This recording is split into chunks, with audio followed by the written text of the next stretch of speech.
शरद पवार यांनी केलेला आजचा गौप्यस्फोट, पवारांना भेटलेल्या त्या दोन व्यक्ती कोण, हा महाराष्ट्राला पडलेला प्रश्न आहे। त्या प्रश्नाचं उत्तर आणि त्या प्रश्नातून निर्माण झालेले अनेक प्रश्न ज्याची आपल्याला करायची आहे चर्चा।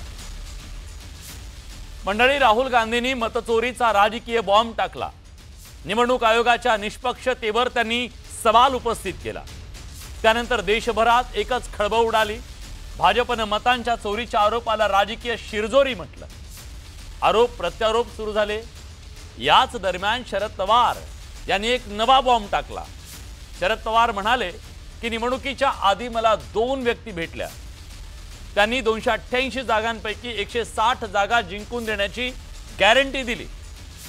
त्यानंतर शरद पवार त्या दोन व्यक्तींना घेऊन राहुल गांधींकडे गेले। पण आपल्याला त्या मार्गाने जाऊन सत्ता मिळवायची नाही म्हणून त्या दोन व्यक्तींना सांगितल्याचं पवार म्हणाले। शरद पवार यांनी हे वक्तव्य करून नेमकं काय साधलंय हा प्रश्न आज विचारला जातोय। कारण पवारांच्या वक्तव्यातून उत्तरं कमी मिळाली पण प्रश्न अधिक निर्माण झाली आहेत का? पहिला प्रश्न हा आहे की त्या दोन व्यक्ती नेमक्या कोण आहेत, हे या महाराष्ट्राच्या समोर, देशाच्या समोर येणार आहे का? त्यांचा निवडणूक प्रक्रियेशी त्या दोन व्यक्तींचा काही संबंध होता का? प्रश्न हाही आहे की निवडणुका जिंकून देण्याची गॅरंटी देणारे, लोकशाहीला उद्ध्वस्त करणारे आणि असं रॅकेट चालवणारे हे दलाल असे सोडून द्यायचे का? आणि शरद पवारांनी ते सोडून दिले का? त्या दलालांना पोलिसांच्या हाती का दिलं गेलं नाही? निवडणुकीच्या बाजारात असे दलाल जर फिरतायत तर मग ते आयोगाला का सांगितलं गेलं नाही? निवडणूक आयोगाला पोलिसांना सोडा, किमान या महाराष्ट्रातल्या जनतेला तरी सांगायला काय हरकत होती? जनतेला सोडा, किमान कार्यकर्त्यांना का सांगितलं नाही की असे लोक फिरतायत आणि तुम्ही सावध राहा, खोटे मतदार तुमच्या बूथवर नोंदवले जातात का ते तपासून पहा, अलर्ट राहा? या सगळ्या गोष्टी का सांगितल्या नाहीत तेव्हाच? मग हे टाळता आलं असतं का? गाफील राहिले का? बेफिकीर राहिले का? पण तसंही काही झालं नाही। कारण काय? प्रश्न हाही आहे की हे सगळं सांगायला मग शरद पवारांना 9 महिने का लागले असा सवाल विचारला जातो। सत्ता देण्याच्या मोबदल्यातली ती डील नेमकी काय होती? कितीची ती डील होती हे महाराष्ट्राला कळू शकेल का? शरद पवारांना तात्विक दृष्ट्या तो मार्ग चुकीचा वाटला असेल, निश्चित चांगली गोष्ट आहे ती, कारण हे वाईटच होतं।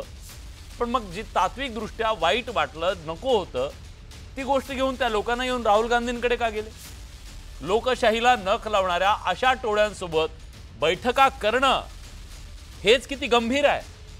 मग ते सत्ताधारी असोत की विरोधक असोत, सामान्य माणसाची मतं चोरणारी टोळी कोण आहे आणि ते कशा प्रकारे काम करते, त्याच्यात कोण कोण सामील आहे हे देशाला कळायला नको का? या सगळ्या प्रश्नांची उत्तरं शरद पवार देतील का? कारण हा प्रश्न कुठल्या राजकीय पक्षाचा एकट्या दुकट्याचा नाहीये, हा सत्ताधारी विरोधकांचा नाहीये, हा प्रश्न इथल्या लोकशाहीचा आहे। हा प्रश्न इथल्या सामान्य माणसाच्या मताचा आहे, सामान्य माणसाच्या मताच्या विश्वासाचा आहे, लोकशाहीवरच्या विश्वासाचा आहे। राजकारणात एका नव्या वादाचं मोहोळ शरद पवारांनी उठवलंय का या सगळ्या निमित्तानं? म्हणूनच या सगळ्या प्रकरणावर निवडणूक आयोग, ज्यांच्यावर सुद्धा प्रश्न उपस्थित केले जात आहेत, निवडणूक आयोग समाधानकारक उत्तर कधी देणार आहे? या अशा गोष्टींची दखल घेऊन पारदर्शकता, ज्या पारदर्शकतेसाठी जगभरात भारताचा निवडणूक आयोग ओळखला जात होता, ती पारदर्शकता जगाला पुन्हा दिसेल का? जगाला सोडून द्या, भारताला दिसेल का? संशय, संभ्रम दूर होईल का?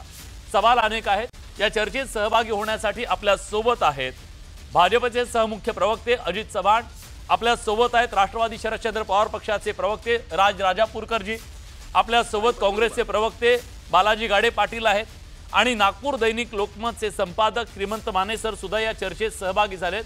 मी सगळ्या पाहुण्यांचं स्वागत करतो। पण चर्चेची सुरुवात मला राजापूरकरजी तुमच्यापासून करायची आहे।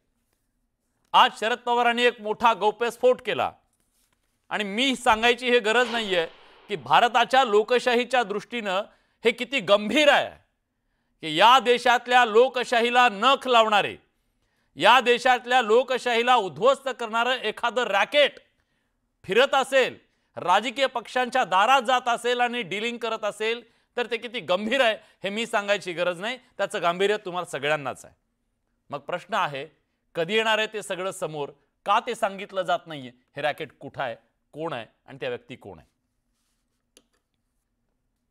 मुळात असं आहे विलासजी की ज्या वेळेला राहुल गांधींनी पत्रकार परिषद घेतली आणि हे कॅमेऱ्यासमोर आणलं, मीडिया समोर आणलं, माध्यमांसमोर आणलं आणि तिथे गोष्ट उघड झाली की कशा पद्धतीने लोकांच्या मताची चोरी होते करून, कशा पद्धतीने मतपत्रिकेमध्ये फेरफार होत आहेत करून. याचा अर्थ कुठेतरी आज दिसून आला की केंद्रीय मतदान आयोग जो आहे याचं कुठेतरी जे नियंत्रण हवं असतं ते नियंत्रण या प्रक्रियेवरती, निवडणूक प्रक्रियेवरती राहिलं नाही. याचा अर्थ स्पष्ट झाला की जर अशा प्रकारच्या हेराफेरी होत असतील तर त्याच अनुषंगाने ज्या पद्धतीने पवार साहेबांनी हे म्हटलं की 2 लोक माझ्याकडे आली होती, त्यांनी 160 जागा निवडून देण्याचं त्या ठिकाणी आश्वासन दिलं, पण आम्हाला त्याच्यामध्ये इंटरेस्ट नव्हता, त्यामुळे मी काही त्याच्यामध्ये विषय लक्ष घातलं नाही आणि तो विषय मी तिथे सोडून दिला. आता एक गोष्ट इथे स्पष्ट होते की याचा अर्थ ज्या पद्धतीने आताच्या निवडणुकामध्ये भारतीय जनता पार्टीने यश संपादन केलेलं आहे, ज्या पद्धतीने राहुल गांधींनी त्या ठिकाणी आताच निवडणूक आयोगाबद्दल प्रश्नचिन्ह निर्माण केलेलं आहे आणि पवार साहेब जेव्हा म्हणतात की अशा गोष्टी घडल्या, याचा अर्थ खऱ्या अर्थाने भारतीय जनता पार्टीच्या निवडणुकीच्या आताच्या या काही त्यांनी जो काही विजय संपादन केलेला आहे त्याच्याबद्दल लोकांच्या मनामध्ये, जनतेच्या मनामध्ये आणि या देशाच्या नागरिकांच्या मनामध्ये प्रश्न निर्माण झालेला आहे, हे त्या ठिकाणी सांगायला पाहिजे. आणि म्हणूनच कुठेतरी आज याच्यामध्ये पारदर्शकता नाही आहे. पारदर्शक प्रक्रिया जी कुठली असेल ती प्रक्रिया त्या ठिकाणी निवडली गेली पाहिजे. म्हणून आज महाराष्ट्रामध्ये असेल किंवा देशामध्ये असेल, आता लोकांच्या मध्ये एक गोष्ट स्पष्ट होते की आम्ही जिंकलो तरी ठीक आहे, आम्ही हरलो तरी ठीक आहे, मात्र निवडणुका या बॅलेट पेपरवरती जर लोकांची मागणी असेल तर व्हायला काय प्रश्न येते? विषय हा तिथे येतो. त्यावेळेला राजापूरकरजी, मी तुमचं सगळं निवेदन ऐकलं, कुठे टोकलं नाही तुम्हाला, पण प्रश्न विचारणं माझं काम आहे. मी प्रश्न विचारलाय तुम्हाला, त्या प्रश्नाचं उत्तर खरं तर सगळ्या देशाला हवं आहे. जर अशा प्रकारची मतांची चोरी करणारी टोळी बाजारात फिरत होती, ती राजकीय पक्षांना जाऊन भेटत होती, ती डील करत होती, तर मग तशा टोळीला गजाड का केलं गेलं नाही? का त्यांना एक्सपोज केलं गेलं नाही? का त्यांना निवडणूक आयोगाला सांगितलं नाही, पोलिसांच्या हवाली केलं नाही? का त्यांना वरपर्यंत पोहोचवलं गेलं? सवाल जनता विचारते, त्याचं उत्तर मिळेल का नाही? त्याचं उत्तर हे आहे विलासजी की आदरणीय पवार साहेबांना ज्या वेळेला या विषयासंदर्भामध्ये 2 व्यक्ती येऊन भेटली, त्या व्यक्तींच्या बद्दलची विश्वासार्हता की त्या व्यक्तींच्या बद्दलची कुठली आयडेंटिफिकेशन नसताना पवार साहेबांनी या विषयाच्या खोलात न जाता त्या ठिकाणी आम्हाला या विषयामध्ये रस नाही, आम्हाला लोकांच्या मधून, लोकांच्या प्रयत्नातून, लोकांच्या विश्वासातून प्रक्रियेमध्ये निवडून येणं हे आमचं मत आहे. लोकांची जी विश्वासार्हता असेल ती आम्हाला जिंकायची आहे. आम्हाला अशा कुठल्याही प्रकारच्या प्रक्रियेमध्ये जायचं नाही आणि त्यामुळे अशा प्रकारच्या व्यक्तीबद्दलची विश्वासार्हता खरोखर आहे की नाही हे न जाणून घेता आपण त्याच्यामध्ये खोलात जाता का म्हणे, म्हणून पवार साहेबांनी याच्या पुढे त्या विषयाला नेलं नाही आणि त्या विषयाच्या बद्दल बोलले नाही. फक्त आज पत्रकार परिषदेमध्ये बोलताना पवार साहेबांनी विषय मांडला की अशा प्रकारची 2 लोक मला भेटली होती आणि अशा प्रकारचं त्यांनी वक्तव्य केलं होतं. याचा अर्थ हे होतो की कदाचित आज समाजामध्ये अशा प्रकारची लोक देखील त्या ठिकाणी उपलब्ध आहेत की काय, जेणेकरून मग अशा प्रकारे एकदम मोठ्या प्रमाणामध्ये निवडणुका जिंकण्याचं साधन तयार झालंय की काय, जे आता मिळालेल्या निवडणुकीच्या यशानंतर भारतीय जनता पार्टीच्या आमच्या मनाला कुठेतरी त्या ठिकाणी वाटायला लागलेलं आहे. ठीक आहे, हे उत्तर जनतेला पटेल का माहित नाही. मी पुढे त्याच्यामध्ये अजून जात नाही, कारण बाकी पाहुण्यांना मला घ्यायचं आहे. भाजपचे प्रवक्ते आपल्यासह मुख्य प्रवक्ते अजित चव्हाण आपल्या सोबत आहेत. अजितराव, आधी राहुल गांधी आणि आज शरद पवार या दोन्ही नेत्यांनी जे प्रश्न उपस्थित केले, त्या प्रश्नाचं समाधानकारक उत्तर या देशातल्या जनतेला हवंय. कारण प्रश्न तुमच्या आरोप प्रत्यारोपांचा अजिबात नाहीये, तुमच्या राजकारणाचा अजिबात नाहीये. प्रश्न आहे सामान्य माणसानं दिल्या गेलेल्या मताचा, त्या मताच्या विश्वासार्हतेचा. आज त्या विश्वासार्हतेवर प्रश्नचिन्ह निर्माण झालेलं असताना तुम्हाला वाटतं का की निवडणूक आयोगानं समोर यायला हवं आणि जे काही असेल त्याच्याबद्दलचं ते देशातल्या जनतेला सांगायला हवं, संभ्रम दूर करायला हवा? बिलाजी, पत्रकार म्हणून तुम्ही जे सुरुवातीला प्रश्न उपस्थित केले आणि आताही तुम्ही राजापूरकरांना जे प्रश्न विचारले त्याकरता एक पत्रकार म्हणून मी आपलं अभिनंदन करतो. राजकारण होत राहील, निवडणुका होत राहतील, कधी आम्ही जिंकू, कधी विरोधक जिंकतील, परंतु या देशामध्ये निष्पक्षपणे निवडणुका घेणाऱ्या निवडणूक आयोगाच्या बाबतीत अशा पद्धतीनं मी फक्त आणि फक्त या गोष्टीला असं म्हणेन की आरोप करायचे आणि एकही पुरावा द्यायचा नाही. माननीय पवार साहेब या देशामधले ज्येष्ठ नेते आहेत. राहुल गांधी विरोधी पक्ष नेते, ते एक जबाबदार नेते आहेत. या लोकांनी काय लावलंय विलासजी? म्हणजे देशाच्या, तुम्ही संविधानाचं नाव घेता आणि देशातल्या ज्या प्रमुख व्यवस्था आहेत त्याच्याबद्दल तुम्ही असे आरोप करतात. जबाबदार कुणाला म्हणायचं? मी आपल्याला एक आठवण करून देतो. मुंबईत ज्या वेळेला बॉम्बस्फोट झाले त्यावेळेला न झालेल्या एका स्फोटाची माहिती माननीय पवार साहेबांनी दिलेली होती. राजकीय वर्तुळामध्ये पवार साहेबांच्या विश्वासार्हतेच्या बाबतीमध्ये काय बोललं जातं हे आता मी माझ्या तोंडून बोलणार नाही. पत्रकार म्हणून ते आपल्याला माहिती आहे, संबंध महाराष्ट्राला माहिती आहे. माझं फक्त म्हणणं इतकंच आहे, तुम्ही भारतीय जनता पक्षाला विरोध करता करता तुम्ही देशाला विरोध करायला लागलाय. या देशाच्या व्यवस्थेला विरोध करायला ते कळलं नाही, ते कळलं नाही. कसा काय देशाला विरोध म्हणजे तुमच्या विरोध, देशाला विरोध म्हणजे काय? इथल्या विलासजी, इथल्या ज्या व्यवस्था निष्पक्षपणे काम करतात, ज्या संविधानिक मार्गाने काम करतात, तुम्ही पश्चिम बंगाल मधल्या निवडणुकीच्या बद्दल तुम्ही प्रश्न उपस्थित करता तेव्हा काय होतं? तुम्ही बोलत असताना बोललो का राजाभाऊ? तुम्ही बोलत असताना मी बोललो? राजाभाऊ थांबा, मी विचारतो. राजाभाऊ माझं काम करू द्या मला. म्हणजे किती बालिशपणा आहे हा. पवार साहेब एवढे मोठे नेते, म्हणजे मला खरोखर टीका करताना अजितराव माझ्या प्रश्नाचं उत्तर तुम्ही नाही दिलं. माझ्या प्रश्नाचं उत्तर नाही दिलं. जर समजा विरोधक आज निवडणूक आयोगाच्या बद्दल प्रश्न उपस्थित करत असतील, काय म्हणालं ऐकलं ना आपण? नाही विरोधक जर निवडणुकीच्या संदर्भात प्रश्न उपस्थित करत असतील निवडणूक आयोगाबद्दल, पश्चिम बंगालमध्ये तुम्ही तेच करताय ना. पसरवता हे बरोबर आहे? हे चुकीचं आहे. विलासजी, तुम्ही उपस्थित केलेल्या एका तरी प्रश्नाचं उत्तर यांच्याकडे आहे का? ते मी घेतो, पण पश्चिम बंगालमध्ये तुम्ही पण निवडणूक आयोगाच्या बद्दल प्रश्न उपस्थित करता कारण तिथं राज्य सरकारचा इन्फ्लुअन्स आहे असं म्हणताय. याचा अर्थ गडबड काहीतरी आहे ना. विलासजी, मला असं वाटतं माझ्याकडे जर अशा कुठल्याही गैरप्रकार करून देतो आणि तुम्हाला सीट्स निवडून देतो असं म्हणणारे लोक आले तर मी आधी यंत्रणांना बोलवून त्यांच्या ताब्यात त्यांना देईल. त्याचं कारण असं आहे बघा, लोकसभेला महाराष्ट्रामध्ये जास्त मतं मिळाली, तुमचे सीट्स निवडून आले, म्हणजे काही पर्सेंटेजचाच फरक होता, तेव्हा कुठलाही गोंधळ नसतो. तुम्ही या देशामध्ये ज्या यंत्रणा निष्पक्ष, निवडणूक आयोगानं वेळोवेळी ज्या वेळेला या लोकांना पत्र पाठवून बोलावलं आणि तुमची बाजू मांडा तुमच्या आरोपांबद्दल, सगळे पळून गेले. जसं आता तुम्ही प्रश्न विचारले, काहीच उत्तर नाहीये, उगाचच आरोप करायचे. म्हणजे काहीतरी झोपेत उठायचं, उगाच काहीतरी बनवायचं यंत्रणांवरती. 4 वेगवेगळ्या यादीवरती दिसतो आहे. अहो राजाभाऊ, मी येतो तुमच्याकडे. करून देतो, सीट निवडून देतो, राहुल गांधींकडे घेऊन गेले. अहो देशाच्या जनतेला काय वाटत असेल हे सगळं ऐकून? बरं, पण तो तुमचा मुद्दा पटणारा नाहीये अजितराव, तुमचा तो मुद्दा पटणारा नाहीये. इथल्या सुप्रीम कोर्टाच्या बद्दल सुद्धा प्रश्न उपस्थित करण्याचा आपल्याला अधिकार आहे. आपण इथल्या कुठल्याही व्यवस्थेच्या संदर्भात प्रश्न उपस्थित करू शकतो.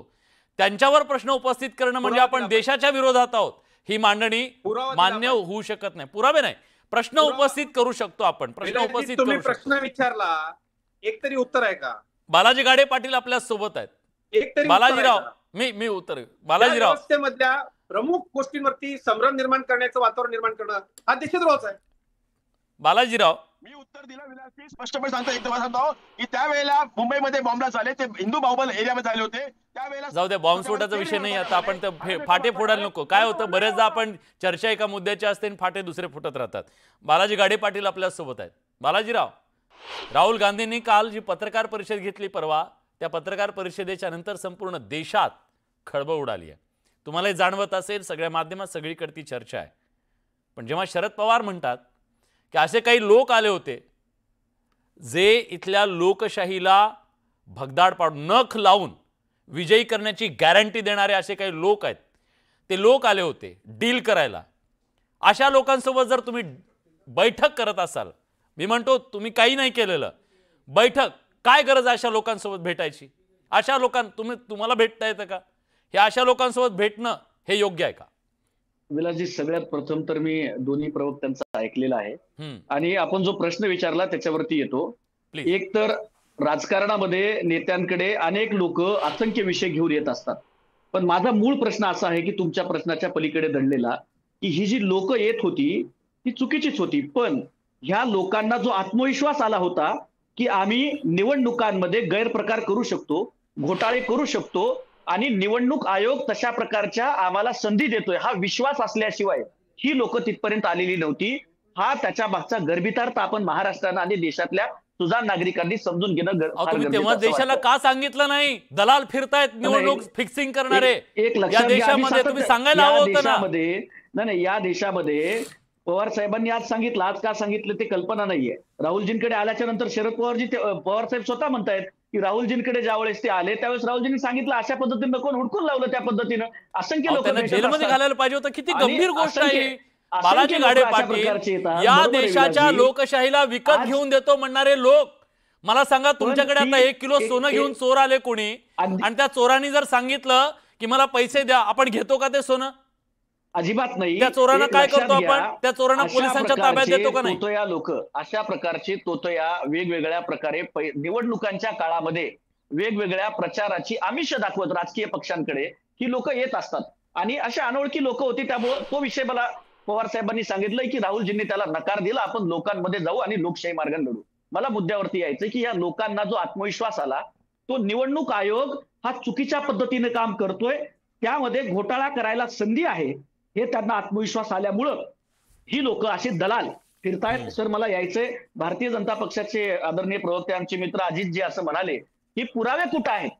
जर त्या पत्रकार परिषदेमध्ये दिलेले रिसर्च ओरिएंटेड पुरावे जर भाजपला दिसत नसतील, त्यांनी विचारलेले प्रश्न जर भाजपला दिसत नसतील आणि निवडणूक आयोगाचं प्रवक्तेपद जर भाजप समोर घेऊन लोकांची दिशाभूल करत निवडणूक आयोगावरती विचारलेले प्रश्न न घेता हा त्याच खुर्चीवरती का बसला, तो ह्याच खुर्चीवरती का बसला असं म्हणत जर दिशाभूल करत असेल तर हे देशातील 140 कोटी नागरिकांच्या सोबत केलेली ही गद्दारी आहे, त्यांचा केलेला विश्वासघात आहे. कारण आज महाराष्ट्रामध्ये कालपासून देशामध्ये जे वातावरण पेटलं आज प्रत्येकाला जाणून घ्यायचं आणि प्रत्येक जण म्हणतोय की निवडणूक आयोग समोर येऊन उत्तरं का देत नाहीये. सर याच्या पलीकडे जाऊन सांगतोय ते डुप्लिकेट नावं तर आहेतच, पण आता SIRचा मुद्दा जो बिहारमध्ये चाललेला आहे निवडणूक आयोगाच्या माध्यमातून, त्यामध्ये असंख्य उदाहरणं मी तुम्हाला देतो की जे मेलेली आहेत पण ती मतदार यादीमध्ये आहेत, ती मतदार यादीमध्ये.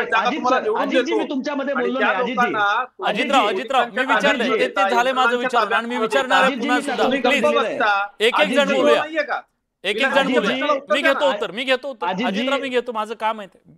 अजितजी मला बोलू द्या. तर पटनामधलं सर उदाहरण आहे, फक्त 2-3 नावं सांगतो. SIR मध्ये काय चाललंय. शंकर प्रसाद म्हणून एक व्यक्ती आहे, 2010 साली मृत्यू, पुरावे आहेत सर, 2010 साली मृत्यू वोटर लिस्ट मध्ये आहेत. सीतादेवी नाही सर, निवडणूक आयोगाचा जो कारभार आहे त्यावरती आम्ही बोलतोय, विषयाला सोडून बोलत नाही. अजितजी मी तुम्हाला उत्तर दिलं तर तुम्ही परत माझ्यावर बहिष्कार टाकता, मला बोलू द्या.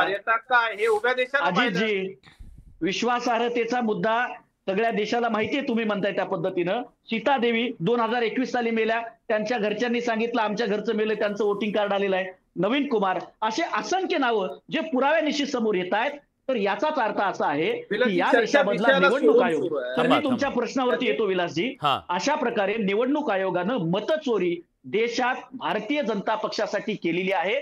65 लाख लोक वगळलेले आहेत आणि असे जे दलाल फिरतायत ते दलाल निवडणूक आयोग अशा प्रकारे करू शकतो याची खुणखुण लागल्यामुळं पैशाच्या अपेक्षेने एक लक्षात घ्या.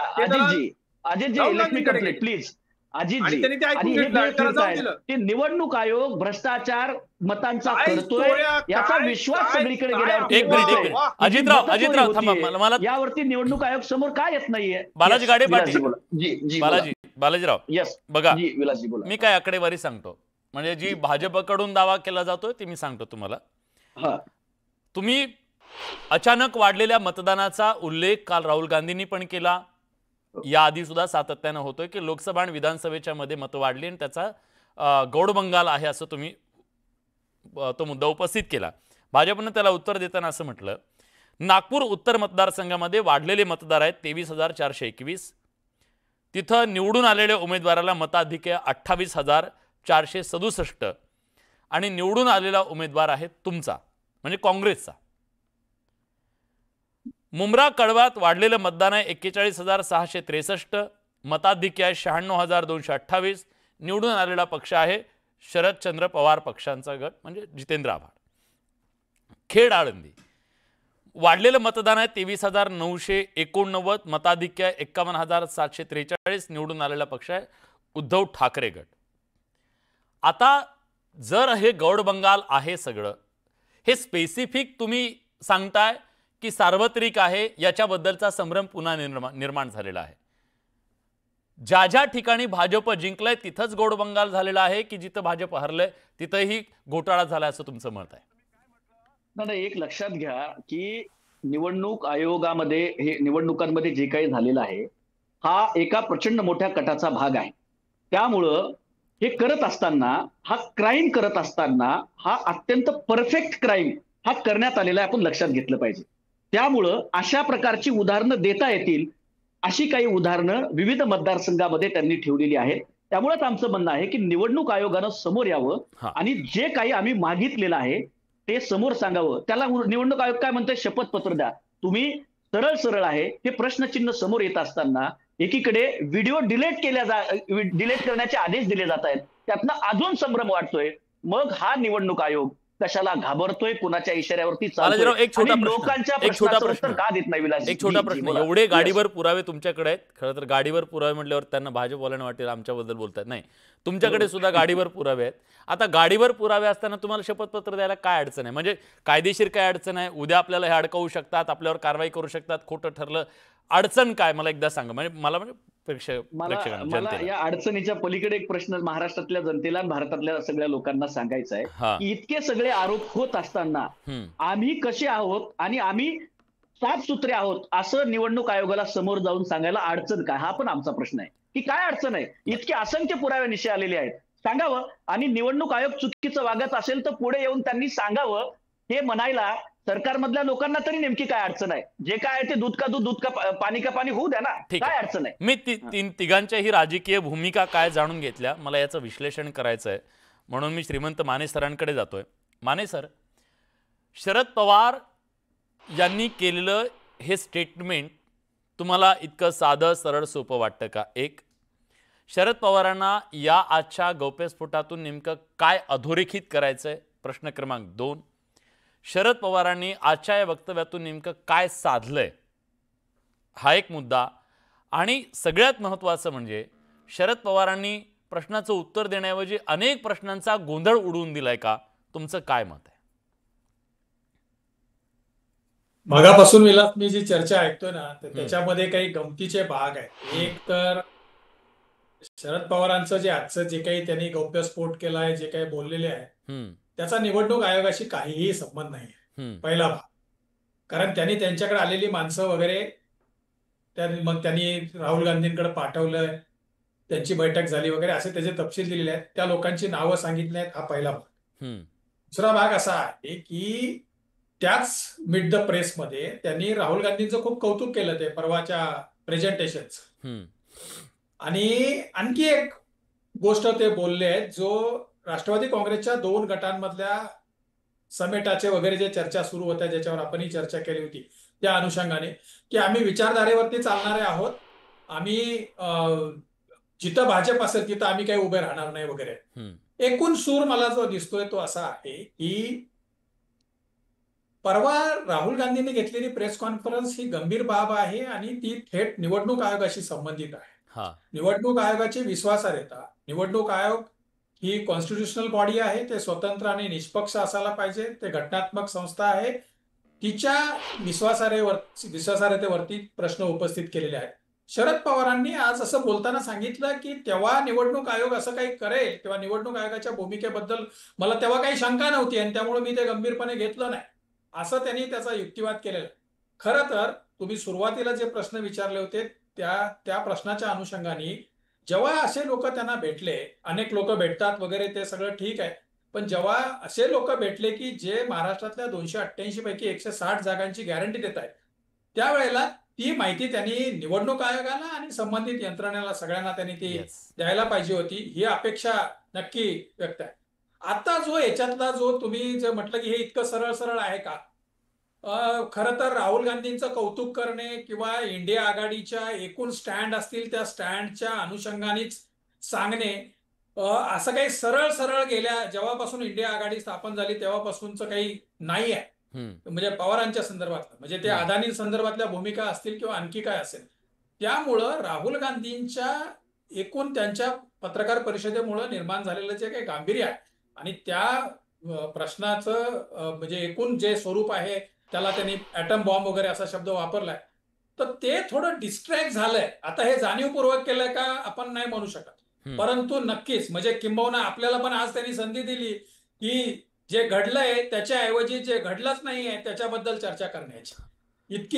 अशा पद्धतीनं ते डिस्ट्रॅक्शन. काही लोक म्हणतात हा कात्रजचाच घाट आहे मित्रांनो म्हणून. आता कात्रजचा घाट मी हा शब्द वापरणारच होतो, कारण आपल्याला घाशीराम कोतवाल आणि सगळ्या गोष्टी म्हणजे एकूण माहित आहे.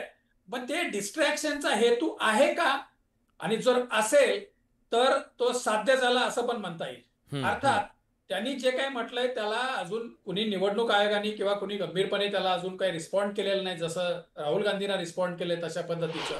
पण मला असं वाटतं की हा एकूण निवडणूक आयोगाच्या विश्वासार्हतेशी, त्याच्या स्वतंत्र आणि निष्पक्ष भूमिकेशी, आणि हे आपण राजकीय नेत्यांबद्दल बोलतोय. मला असं म्हणायचं आहे की जर सामान्य मतदारांनी त्याच्या मताचा अधिकार किंवा त्यांनी केलेलं मतदान योग्य ठिकाणी पोहोचलं की नाही याच्या मनामध्ये, त्याच्याबद्दल जर त्यांच्या मनामध्ये जर शंका असतील आणि ती जर शंका त्यांनी व्यक्त केली, त्याला सुद्धा निवडणूक आयोगाने प्रतिसाद दिला पाहिजे. ते राहुल गांधीच असायला पाहिजेत असं काही नाहीये किंवा शरद पवारच असायला पाहिजेत असं काही नाहीये.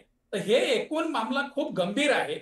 शरद पवारांच्या आजच्या हे ज्याला काही आपण कथित गौप्यस्फोट वगैरे म्हणतो, तर त्याच्यामुळं ते थोडंसं डिस्ट्रॅक्ट झालंय.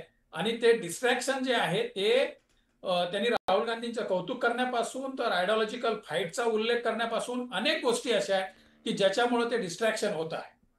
खरंय. आणि मी असं एक वाचलं, आता ते कन्फर्म नाहीये ते, की सरकारला ट्रम्प यांनी घेतलेल्या धोरणांच्या संदर्भात आपण सरकारच्या सोबत उभं राहिलं पाहिजे असं काही ते स्टेटमेंट केलं असं ऐकलं. म्हणजे जेव्हा देशाचा प्रश्न असेल आणि टेरिफमुळे देशाच्या अर्थव्यवस्थेचा मुद्दा असेल त्यावेळेला आपण मोदींच्या पाठीशी उभं राहायला पाहिजे म्हणून.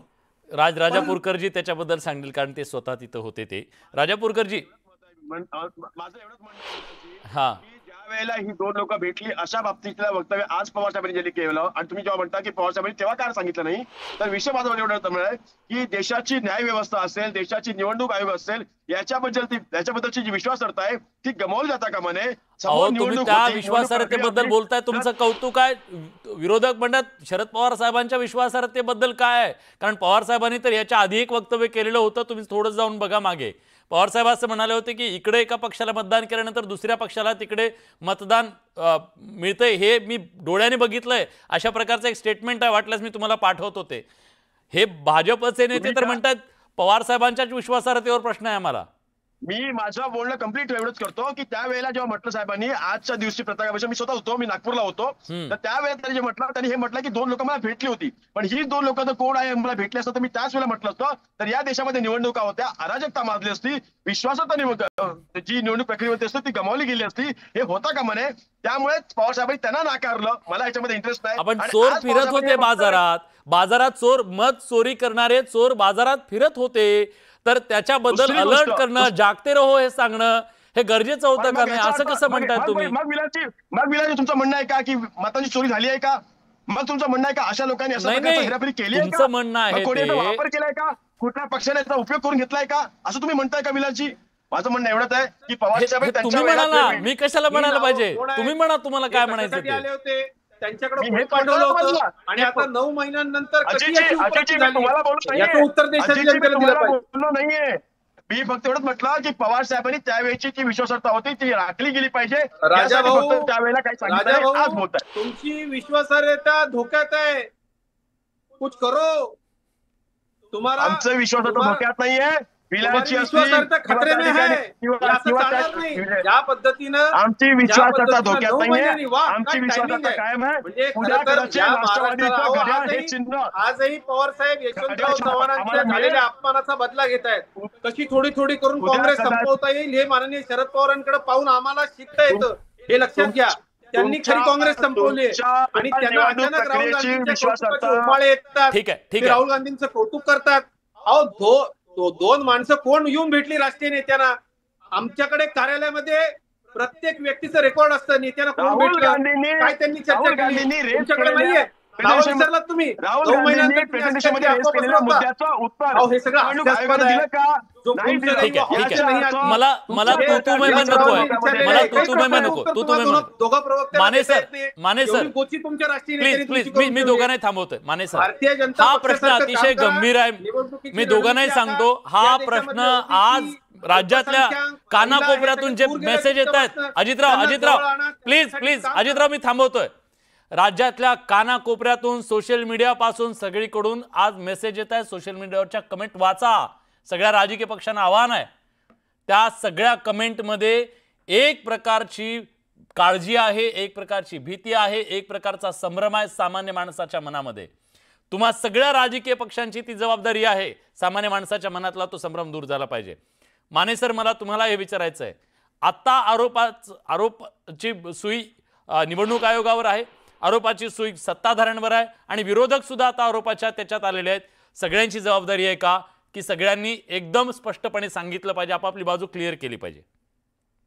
नाही, माझा एक अगोदरचा एक मुद्दा असा आहे की ज्यावेळेला शरद पवार असं म्हणतात की त्यावेळेला निवडणूक आयोगाच्या हेतूबद्दल, त्यांच्या विश्वासार्हतेबद्दल माझ्या मनात प्रश्न नव्हता, हे आश्चर्यकारक आहे. त्यांना मिळालेली तुतारी निवडणूक चिन्ह त्यांचं तुतारीचं आणि त्याच्यावरून ट्रम्पेटचा झालेला जो खेळ आहे लोकसभा निवडणुकीतला, ते त्याच्या अगोदर होऊन गेलेली घटना आहे. त्यामुळं बरोबर त्यांचं किती नुकसान झालं, नस पकडली आणि विधानसभेला पण किती झालं. त्यांच्या विरोधात खास करून म्हणजे साताऱ्यासारखा मतदारसंघ किंवा दिंडोरी आठवत असेल की तिथं अगदी अनोळखी माणसाला लाखभर मतं मिळून गेली ट्रम्पेटवरती. असं झालेलं असताना निवडणूक आयोगाच्या बद्दल माझ्या मनामध्ये शंका नव्हती, असं शरद पवार जाणं काय. आणि दुसरा मुद्दा असा आहे की जसं निवडणूक आयोगाची विश्वासार्हता टिकवणे हे जसं निवडणूक आयोगाचं काम आहे, तसं सगळ्या राजकीय पक्षांचं सुद्धा काम आहे. कारण राजकीय पक्ष मुळात त्यांची अकाउंटेबिलिटी जी आहे, त्यांची बांधिलकी जी आहे, ती सामान्य मतदारांशी असायला हवी. आयडियली ती तशी नाहीये.